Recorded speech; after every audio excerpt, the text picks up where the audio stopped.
Bersyukur untuk kesetiaan Tuhan dalam setiap kehidupan kita. Bukti nyata hari ini lagi kita boleh ada dengan segala penyertaan Tuhan, kebaikan Tuhan, dengan segala apa yang ada dalam kehidupan kita. Mari kita mau berikan kepada Tuhan lewat pujian penyembahan kita, lewat ibadah kita hari ini. Kita mau puji Tuhan, kita mau sembah Tuhan, karena Dialah Allah yang layak dan satu-satunya untuk terima pujian dan penyembahan dari kita.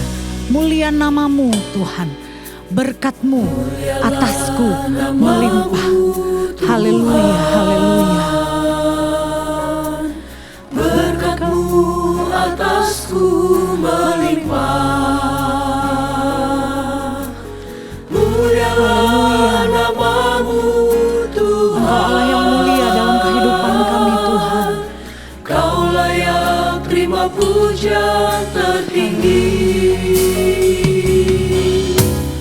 Kudus, kudus, kuduslah Tuhan. Suci, suci, sucilah Tuhan selamanya. Katakan lagi di hadapan Tuhan, mulialah nama-Mu Tuhan. Engkau Allah yang kudus, Engkau Allah yang suci, Engkau Allah yang layak untuk terima pujian dan penyembahan dari kami. Haleluya. Mulia nama-Mu Tuhan. Mulialah nama-Mu Haleluya. Tuhan. Kau layak terima pujian tertinggi. Kudus, kuduslah Tuhan. Kudus, kudus, kuduslah Tuhan. Suci, suci,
kami sembah, layak kami puji, Raja di atas segala raja.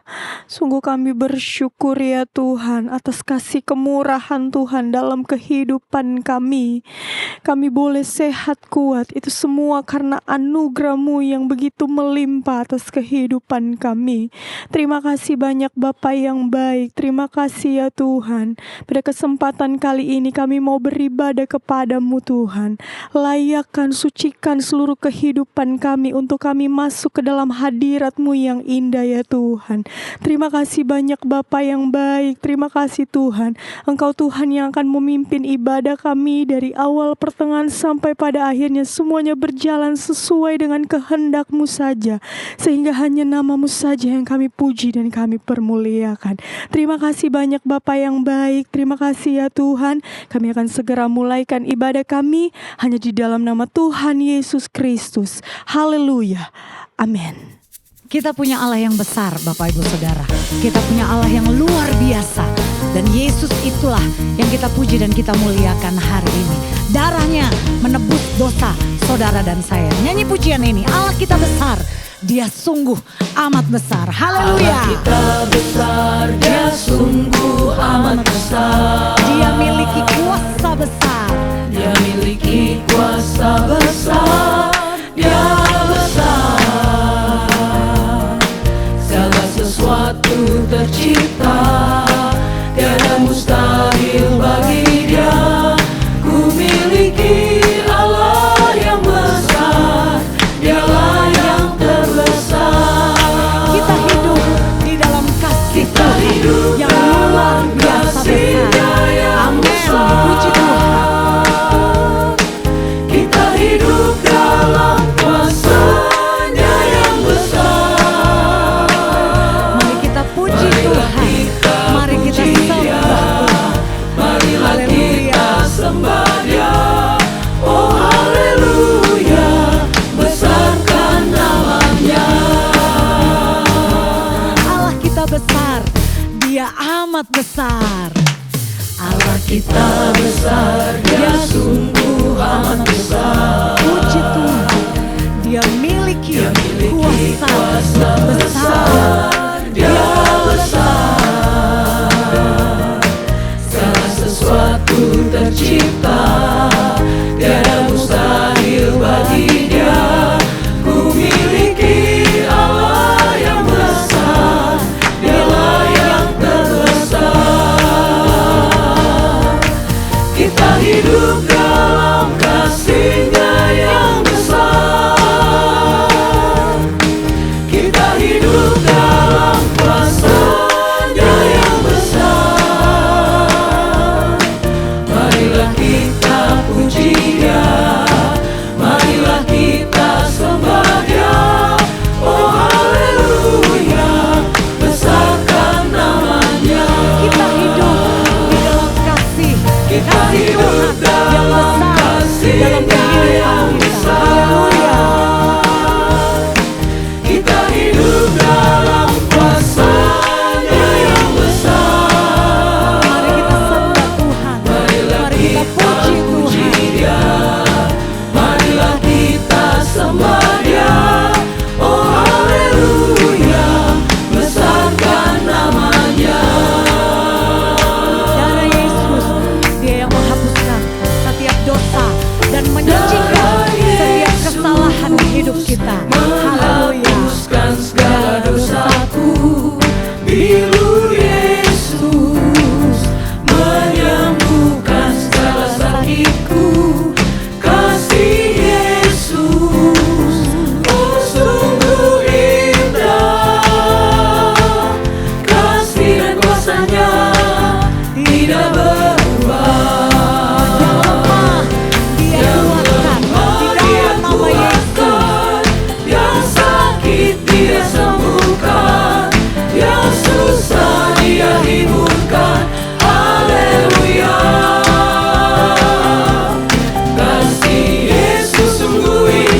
berkuasa. Begitu banyak situasi, kondisi yang dapat kita alami dalam setiap kehidupan kita. Ada kalanya kita susah, ada kalanya kita sakit, ada kalanya kita berkekurangan. Tetapi ada juga kalanya kita kuat dan kita berkecukupan di dalam Tuhan. Tetapi biarlah kasih Tuhan itu membuat kita mampu untuk selalu berharap di dalam perlindungan Tuhan. Dalam segala keadaan kita mau katakan Tuhan, hanya Engkau satu-satunya di dalam kehidupan kami. Haleluya. Engkau yang tetap mempesona hati kami Tuhan. Dia beri damai dan kesempatan baru Di setiap musim kehidupan kami. di setiap musim kehidupan. Waktu ku kuat maupun lemah, tetap Yesus yang mempesona hatiku. Dia beri hidup dan kesempatan baru. Sekali Yesus, selamanya Yesus, harapanku. Kita mau katakan harapan kami tidak hilang Tuhan. Karena kasih Tuhan nyata dalam hidup kami. Terima kasih Tuhan, terima kasih. Oh Yesusku, ku cinta Kau selamanya. Dalam segala keadaan, waktu berlimpah, waktu kurang, tapi hanya Yesus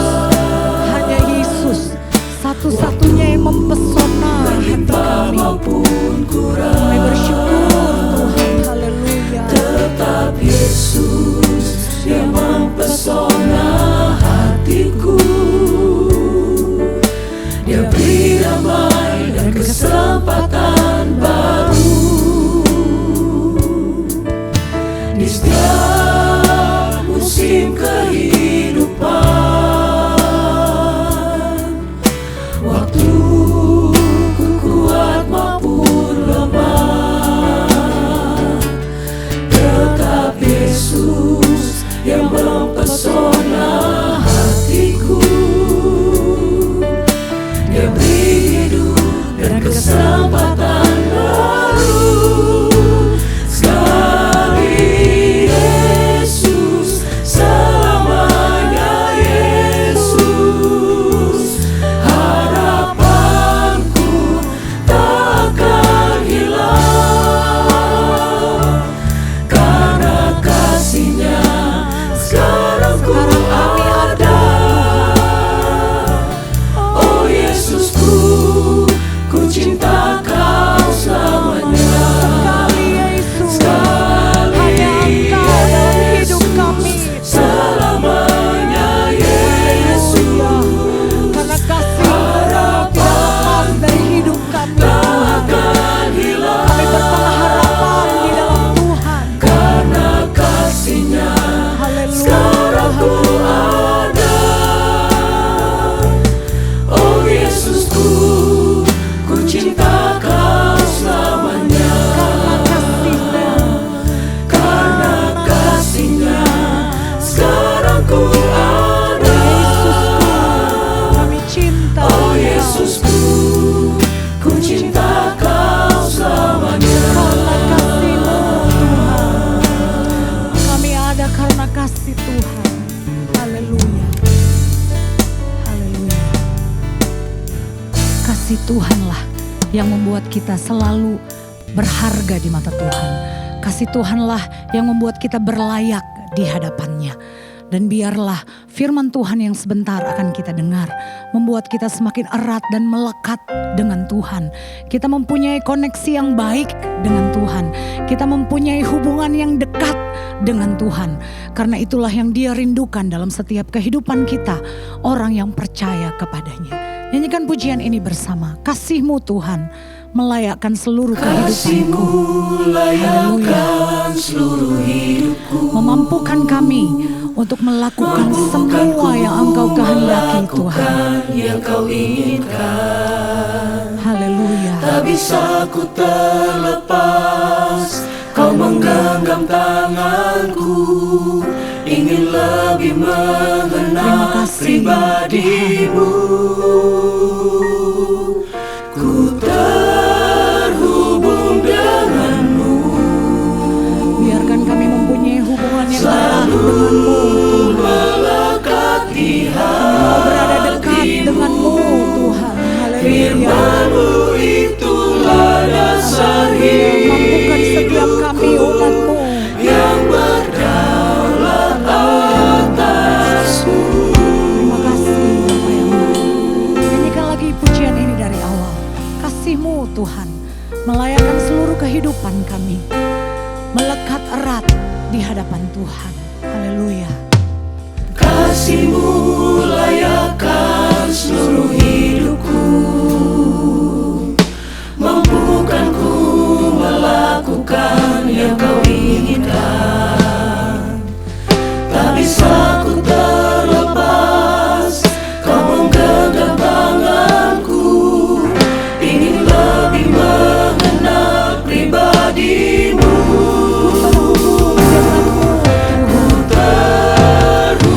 Mari jadikan kami erat melekat kepadamu Tuhan. Menjadi pribadi-pribadi yang berkenan di hadapan-Mu.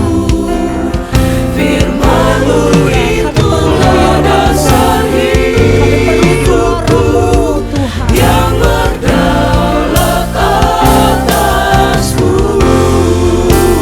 Katakan lagi,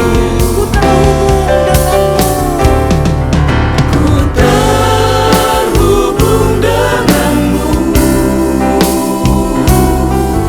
Selalu melekat di hatimu. Firman-Mu itulah dasar hidupku yang berdaulat atasku.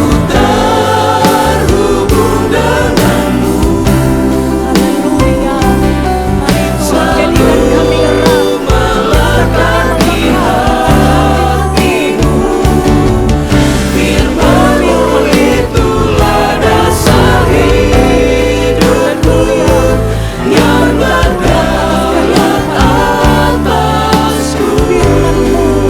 Itulah dasar hidup kami.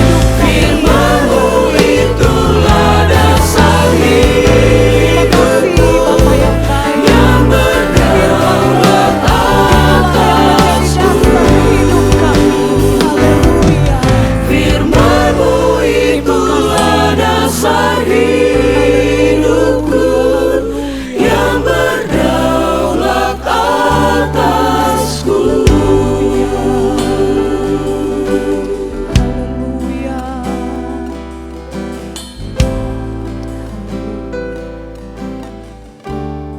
Bapa yang dalam sorga, kami berterima kasih karena kasih-Mu layakkan kehidupan kami Tuhan, sehingga kami boleh datang memuji memuliakan nama-Mu Bapa. Kami sudah menaikkan setiap pujian penyembahan kami di hadapan Tuhan. Kiranya itu boleh menyenangkan hati-Mu Tuhan yang layak dan disembah. Terima kasih Tuhan, terima kasih banyak Bapa. Saat ini kami mau mendengarkan firman-Mu. Lewat firman-Mu kami dapat mengenal Engkau dengan sungguh. Kami dapat mengerti setiap rencana-rencana Tuhan dalam kehidupan kami. Bapa yang baik, pakai urapi hamba-Mu dengan kuasa-Mu sehingga firman yang akan disampaikan dapat dimengerti, dan setiap orang yang mendengar setiap firman-Mu hidupnya dipulihkan, hidupnya dikuatkan, diubahkan dalam nama Yesus. Terima kasih banyak Bapa, terima kasih banyak Tuhan. Kami percaya ada Roh-Mu hadir dalam kehidupan kami Bapa. Kami siap mendengarkan firman-Mu di dalam nama Tuhan Yesus Kristus. Haleluya. Amin.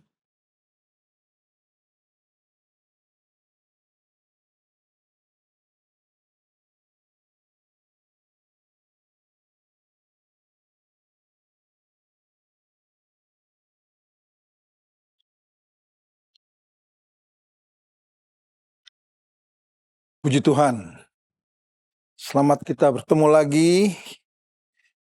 Dan bagi Bapak, Ibu, Saudara-saudari dimanapun berada dan bisa mengikuti program ini, kita bersyukur kepada Tuhan untuk kebaikan Tuhan yang masih Tuhan nyatakan kepada kita, sehingga kita masih bisa menikmati ibadah sekalipun melalui cara online ini, ya, atau di dalam jaringan.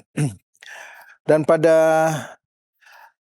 hari ini, tema yang akan kita angkat bersama untuk pemberitaan firman Tuhan, yaitu doa pribadi di masa krisis. Doa pribadi di masa krisis. Dan setiap kita, saya kira kita pernah mengalami atau mungkin sedang mengalami masa krisis saat ini, ya. Entah pernah dialami pada waktu yang lalu atau mungkin sedang dalam masa krisis di saat ini, tetapi itu dialami oleh semua orang. Kehidupan di dalam dunia ini yang berputar dengan sangat cepat, kemudian membuat banyak orang menjadi gelisah, menjadi bingung. Memang kemajuan teknologi tidak bisa dihindari. Tetapi hal yang baik ada pada kemajuan teknologi itu, namun hal-hal yang membawa dampak yang buruk pun terjadi. Dan sebab itu tidak heran ketika hal yang baik dapat dinikmati, tetapi krisis justru tetap dapat terjadi. Dan apa yang harus, sikap seperti apa yang harus kita ambil untuk menghadapi krisis ini? Sebagai orang-orang percaya, saya yakin kita mengenal, kita tahu kisah mengenai Yesus Kristus sebelum akhirnya dia dibawa ke kayu salib, disalibkan sampai mati dan bangkit kembali. Tetapi ada satu saat di mana Yesus juga mengalami periode atau mengalami saat krisis. Ya, ketika beban dosa dunia itu akan ditanggungkan kepadanya. Dia tahu bahwa beban dosa dunia ini akan ditanggungkan kepadanya supaya dia menjadi korban yang layak di hadapan Allah untuk pengampunan dosa seluruh manusia. Padahal Yesus tidak pernah berbuat dosa. Dia tidak pernah berbuat salah. Tidak ada satupun kata-kata Yesus, perbuatan Yesus yang salah. Sekalipun kemudian dijatuhkan hukuman oleh pengadilan, tetapi tidak ada kesalahan. Hanya karena kebencian banyak orang terhadap ajaran yang disampaikan oleh Yesus, kemudian dia harus disalibkan.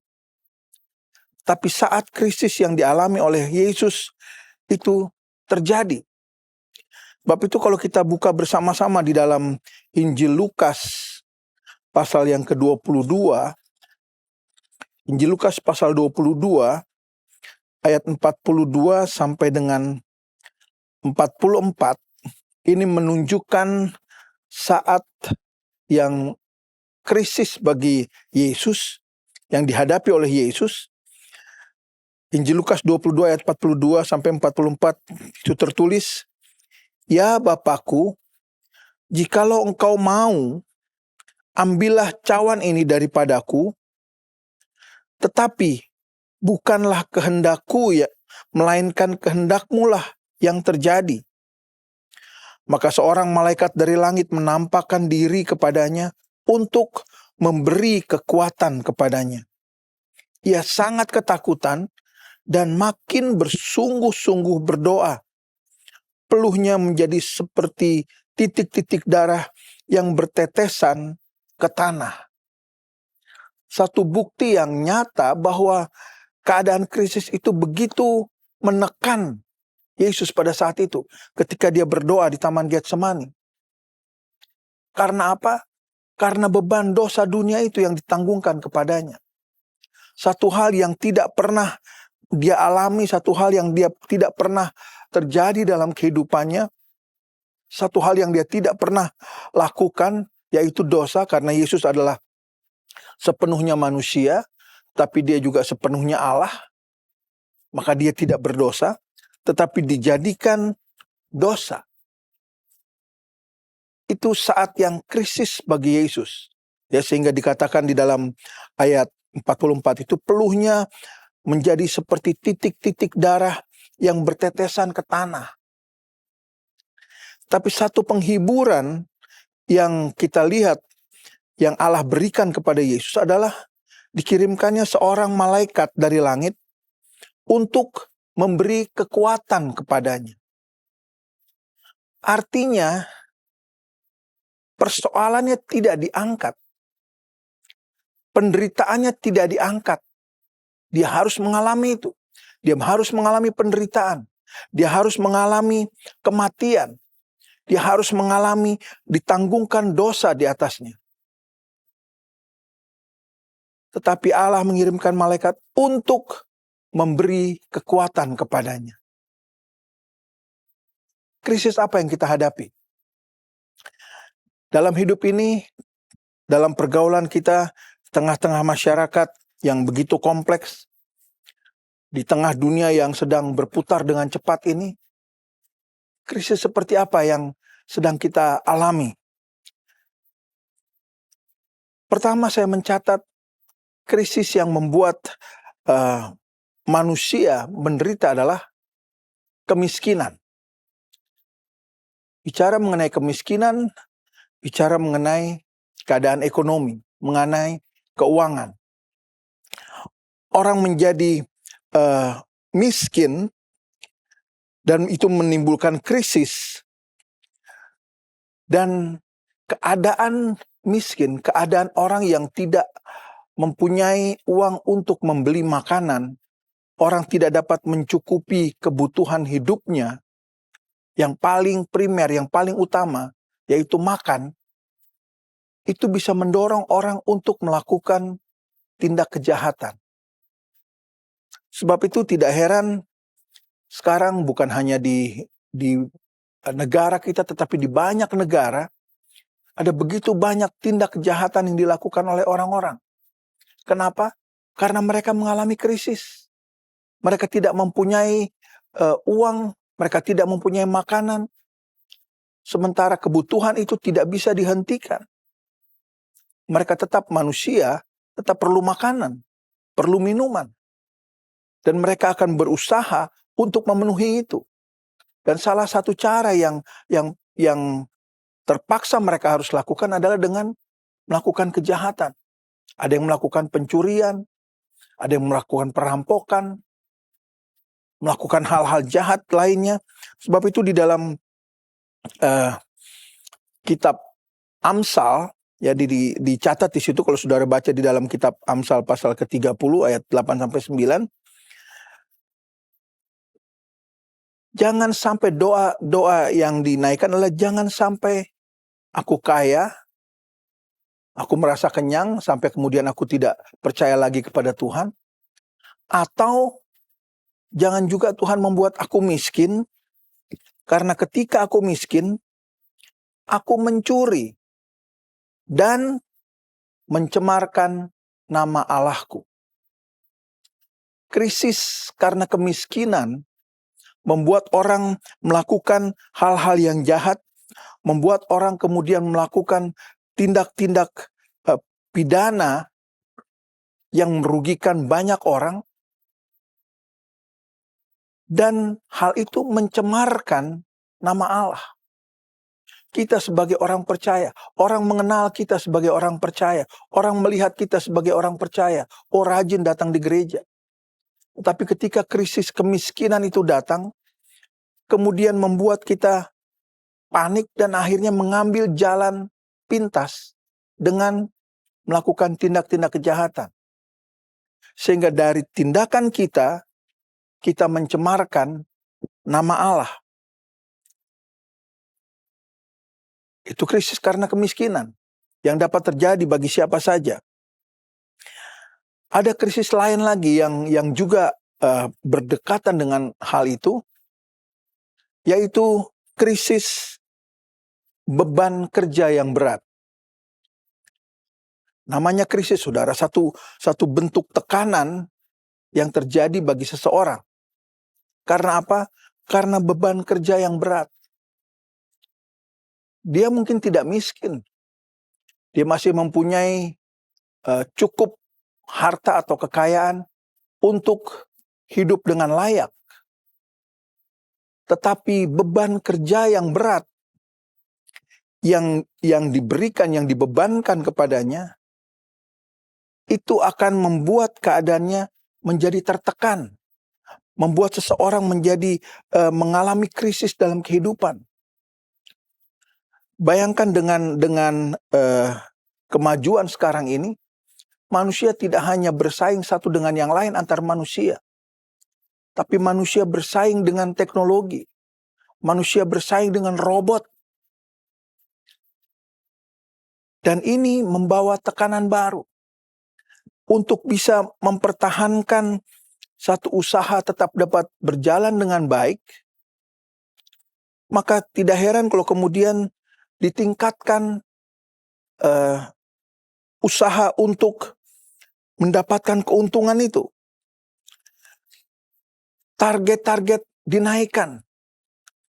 Persaingan akan semakin keras. Dan tidak heran kalau banyak yang kemudian gugur. Perusahaan-perusahaan yang kemudian tutup. Membuat satu krisis yang lain lagi. Tetapi beban kerja yang berat yang diberikan, yang ada pada seseorang karena mempertahankan kehidupannya untuk tetap dapat membiayai kehidupannya, dia dan seluruh keluarganya. Ini membuat seseorang kemudian bisa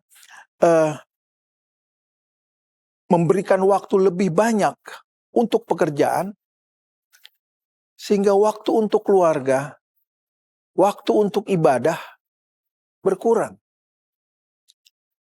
Dan kalau hal itu kemudian timbul di dalam keluarga, tidak menutup kemungkinan terjadinya masalah di dalam keluarga.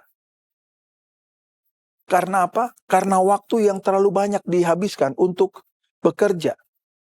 Tidak ada lagi cukup waktu untuk istri, untuk anak-anak, untuk suami, untuk keluarga.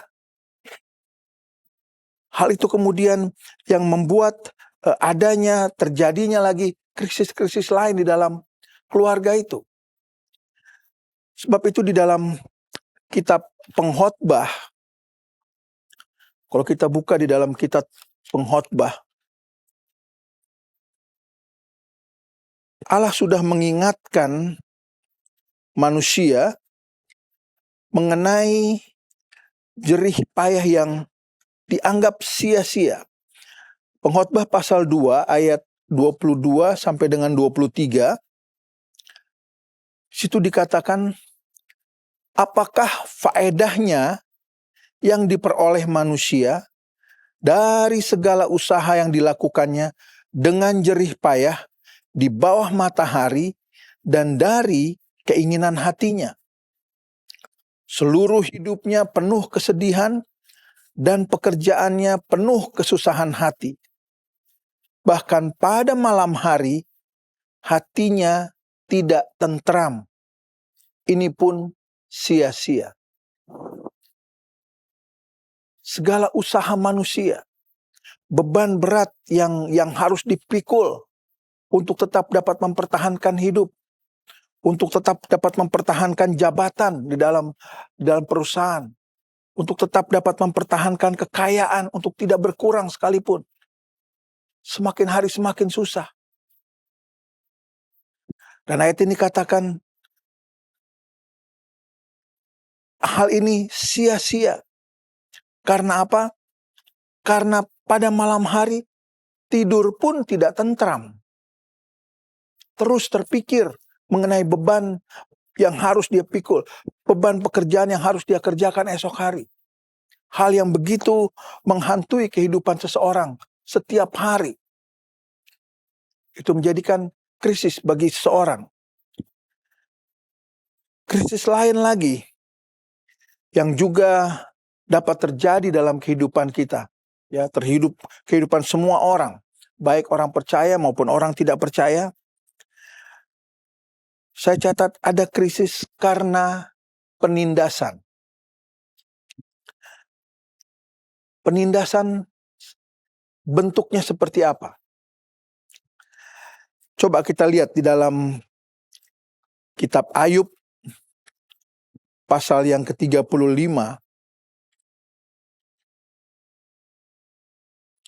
Kitab Ayub pasal yang ke-35 ayat yang ke-9. Ayub 35 ayat 9 katakan, orang menjerit oleh karena banyaknya penindasan, berteriak minta tolong oleh karena kekerasan orang-orang yang berkuasa. Jadi hal seperti ini sudah terjadi pada masa Ayub sekian ribu tahun yang lalu. Bukan hal yang baru. Terjadi penindasan karena kekerasan orang-orang yang berkuasa. Saya tidak bicara bahwa ini adalah pemerintah, tetapi orang-orang yang mempunyai kuasa atas orang lain. Orang-orang yang mempunyai kedudukan lebih tinggi dari orang lain. Orang-orang yang mempunyai harta lebih banyak dari orang lain. Mereka dapat bertindak sesuka hati mereka. Mereka dapat bertindak untuk mengurangi hak-hak orang-orang yang lain. Karena apa? Karena kedudukan mereka. Sebab itu kalau saudara baca di dalam suratan Yakobus juga dikatakan di situ bahwa ada teriakan dari orang-orang, dari buruh, ya, yang sudah bekerja tetapi kemudian hasilnya atau upah mereka ditahan oleh para pemilik kebun itu. Mereka sudah bekerja. Mereka melakukan tugas yang mereka memang harus lakukan. Keadaan mereka jelas susah. Tetapi pemilik kebun ini, pemilik ladang, mereka dalam kemewahannya masih terus berusaha untuk menahan upah buruh itu. Dan sebab itu buruh itu kemudian berteriak. Suratan Yakobus katakan, dan itu teriakan itu sampai di telinga Tuhan. Ya, sampai di telinga Tuhan, dan ini membuat Tuhan bisa menjatuhkan hukuman. Karena ketidakadilan, karena penindasan yang dilakukan oleh banyak orang ini, yang dilakukan oleh tuan-tuan, yang dilakukan oleh para penguasa. Ayat itu kemudian katakan, kamu telah menghukum, bahkan membunuh orang yang benar, dan ia tidak dapat melawan kamu. Orang-orang yang sudah bekerja, mereka yang sudah membanting tulang, mereka yang sudah memanen hasil kebun dan hasil ladang dari para tuan-tuan itu, tapi upahnya tidak dibayar. Sebab itu ayat itu katakan, kamu telah menghukum, bahkan membunuh orang yang benar, orang yang bekerja dengan benar, orang yang bekerja dengan jujur.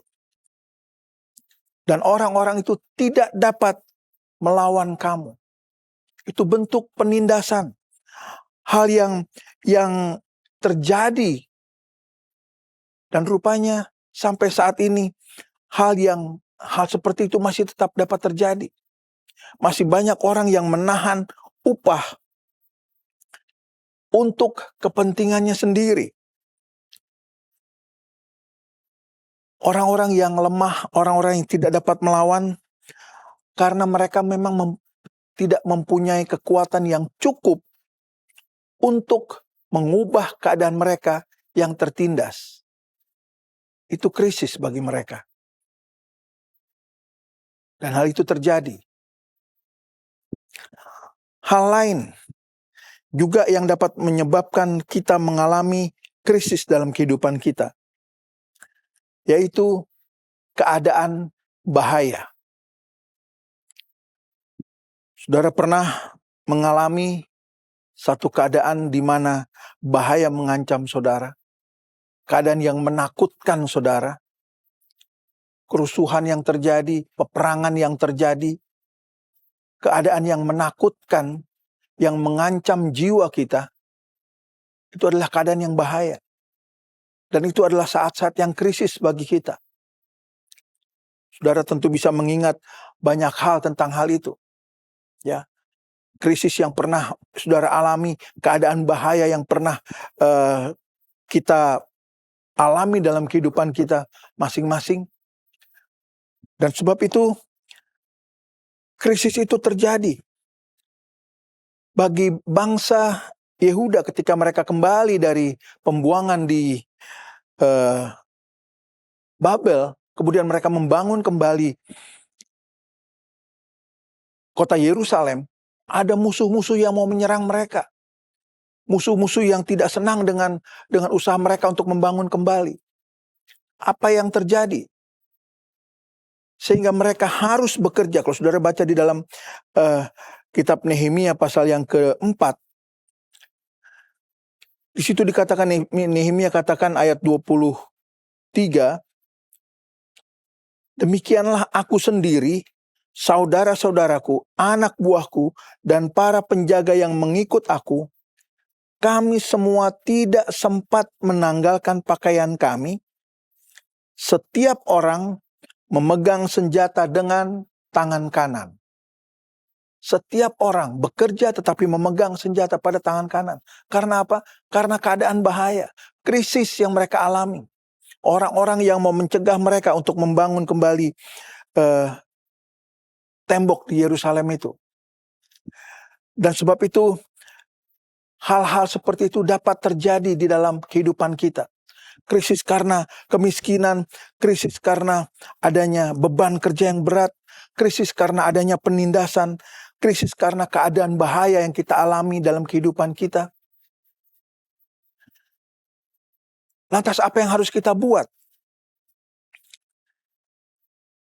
Setiap orang, tadi saya sudah katakan, setiap orang, bahkan setiap anak Tuhan mengalami saat-saat krisis, ya. Dan sebab itu, apa yang harus kita lakukan? Sebagai orang percaya, orang yang sudah beriman kepada Yesus, yang harus kita lakukan adalah kita tetap mencari Allah. Kita tetap berbicara dengan Allah. Kita tetap menjalin hubungan dengan Allah pada saat krisis. Karena dikatakan hati Allah tertuju kepada orang yang mencari Dia. Kalau kita mencari Tuhan di tengah keadaan yang krisis, kita mencari Tuhan, hati Tuhan tertuju kepada kita. Di dalam Yesaya pasal yang ke-55, ayat yang ke-6, Yesaya pasal 55 ayat yang ke-6, dikatakan di situ, carilah Tuhan selama Ia berkenan ditemui, berserulah kepadanya selama Ia dekat. Jadi kita tetap berdoa, kita tetap mencari Dia, kita tetap berseru kepadanya. Ya, sebab juga di dalam ayat lain, di dalam kitab Amsal dikatakan, aku Allah mengasihi orang yang mengasihi aku, dan orang yang tekun mencari aku akan mendapatkan aku.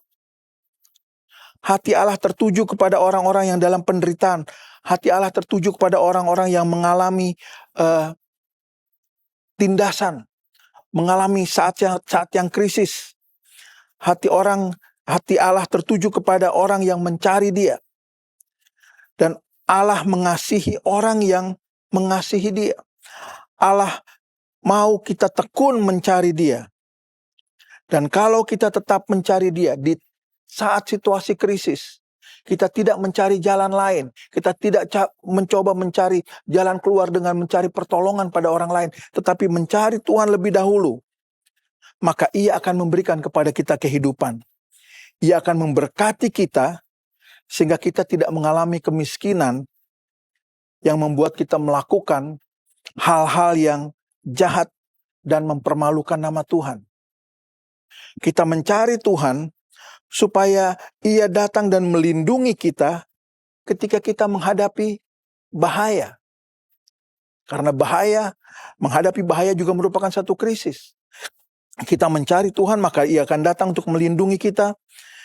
Kita juga mencari Tuhan supaya Ia memperbarui kekuatan kita pada saat kita mengalami penindasan. Pada saat kita mengalami krisis, Ia memperbarui kekuatan kita. Dan Ia akan selalu memberikan sukacita kepada kita. Sama seperti ketika Yesus berdoa di dalam keadaan yang krisis bagi Dia. Kalau boleh, singkirkan cawan ini. Tetapi bukan kehendakku, melainkan kehendak-Mu yang jadi. Dia berserah kepada kehendak Bapa. Dan karena doanya itu, kemudian Allah mengirimkan malaikat untuk memberikan kekuatan. Dan kalau kita berdoa kepada Tuhan, kita berserah kepada kehendak Tuhan, percayalah Allah juga akan memberikan pertolongan kepada kita. Allah akan datang untuk memberikan kekuatan kepada kita. Bukan berarti kita kemudian tidak mengalami krisis. Krisis tetap ada. Tapi kekuatan dari Tuhan memampukan kita untuk mengatasi krisis itu. Untuk melewati masa krisis itu. Dan kita akan melihat bagaimana pertolongan Tuhan nyata dalam kehidupan kita. Kita akan melihat bahwa kuasa Tuhan yang besar itu, yang tidak berubah itu, akan tetap menjadi bagian kita. Nama Tuhan tetap dipermuliakan. Sebab itu, tetaplah berdoa. Tuhan Yesus menolong kita semua. Mari kita berdoa bersama-sama, mengakhiri pemberitaan firman pada saat ini. Bapa di dalam sorga, kami mengucap syukur untuk firman Tuhan yang sudah ditaburkan pada saat ini. Biarlah firman-Mu boleh menyentuh setiap hati, tertanam di setiap hati yang mendengar, bahwa ketika keadaan krisis di hadapan kami tetap mencari Tuhan, kami tetap berseru kepada Tuhan, maka pertolongan Tuhan akan menjadi bagian kami. Tuhan akan datang untuk memberikan kekuatan kepada kami, sehingga kami mampu melalui saat-saat krisis itu, dan kami boleh mengalami kemenangan, karena Tuhan ada bersama-sama dengan kami. Terima kasih Tuhan, kami terima firman-Mu dengan mengucap syukur, di dalam nama Tuhan Yesus Kristus. Haleluya. Amin.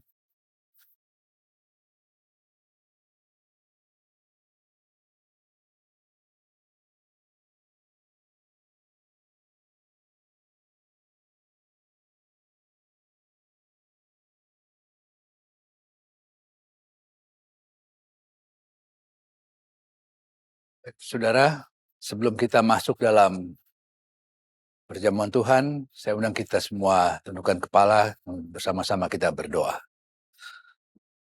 Bapa dalam sorga yang kami panggil dalam nama Tuhan Yesus, kami datang kepadamu, kami berterima kasih untuk firman yang telah kami terima, dan sebentar kami akan mengambil bagian dalam perjamuan Tuhan, di mana kami akan makan dan minum dari tubuh dan darah-Mu. Kiranya Engkau mau kuduskan kami, layakkan kami Tuhan untuk mengambil bagian dalam perjamuan ini, sehingga kami memperoleh berkat dan bukan kutuk. Dalam nama Tuhan Yesus Kristus, kami alaskan doa kami. Amin.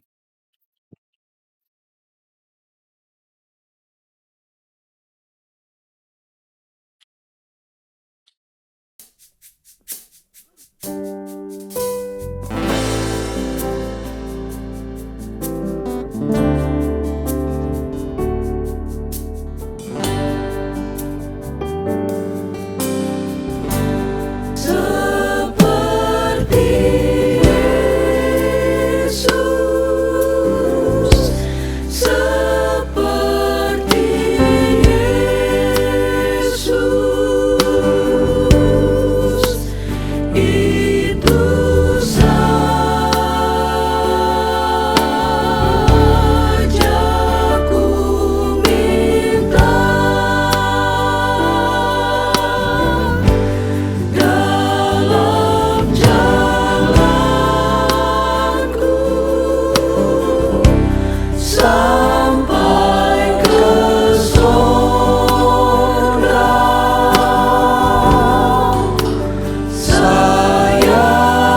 kita mengambil bagian dalam perjamuan Tuhan, saya akan bacakan dulu ayat dari firman Allah. Setelah itu baru kita akan bersama-sama makan dan minum dari tubuh dan darah Kristus.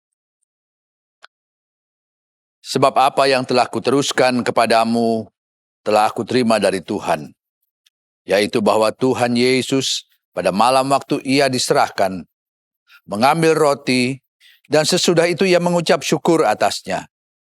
Ia memecah-mecahkannya dan berkata, "Inilah tubuhku yang diserahkan bagi kamu. Perbuatlah ini menjadi peringatan akan aku."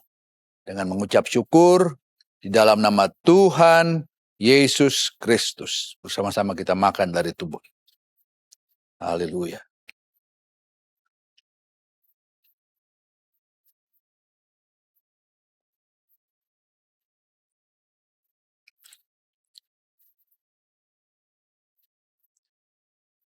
Demikian juga ia mengambil cawan sesudah makan lalu berkata, "Cawan ini adalah perjanjian baru yang dimeteraikan oleh darahku. Perbuatlah ini setiap kali kamu meminumnya, menjadi peringatan akan aku. Sebab setiap kali kamu makan roti ini dan minum cawan ini, kamu memberitakan kematian Tuhan sampai ia datang." Haleluya. Dengan mengucap syukur di dalam nama Tuhan Yesus Kristus.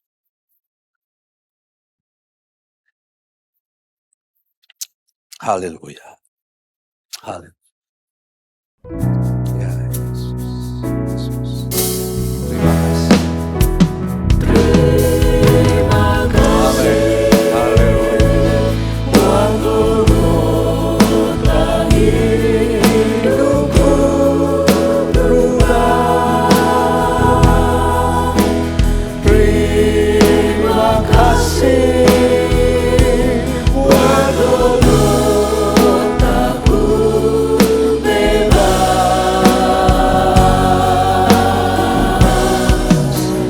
Hatiku penuh syukur yang tak terkata. Terima kasih buat Guru takku selamat.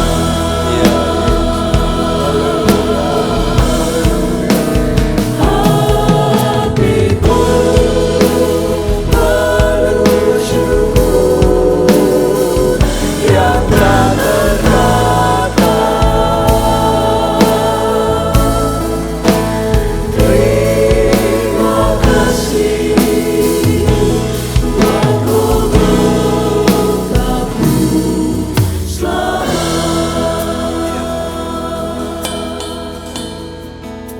Hati kami penuh syukur untuk apa yang telah Engkau kerjakan di Golgota bagi kami Tuhan. Kau rela datang dan mati untuk kami, untuk menebus dosa-dosa kami itu. Karena itu, biarlah kami tanamkan itu dalam kehidupan kami Tuhan, bahwa Engkau sungguh mengasihi kami. Kuatkan kami, kuatkan iman percaya kami Tuhan, untuk kami tetap melangkah hidup sesuai dengan firman-Mu. Kuatkan kami, supaya kami boleh tetap hidup seturut dengan firman Tuhan, dan jadikan kami juga sebagai terang, untuk kami dapat membawa jiwa-jiwa, keluarga kami yang belum mengenalkan Engkau Tuhan, juga datang menerima Engkau sebagai Tuhan dan Juru Selamat kami. Terima kasih Tuhan Yesus. Karena itu, kiranya berkat dari Allah Bapa, cinta kasih dari Tuhan kita Yesus Kristus, dan persekutuan kuat kuasa Roh Kudus menyertai kita semua mulai saat ini dan sampai selama-lamanya di dalam nama Tuhan Yesus Kristus. Haleluya. Amin.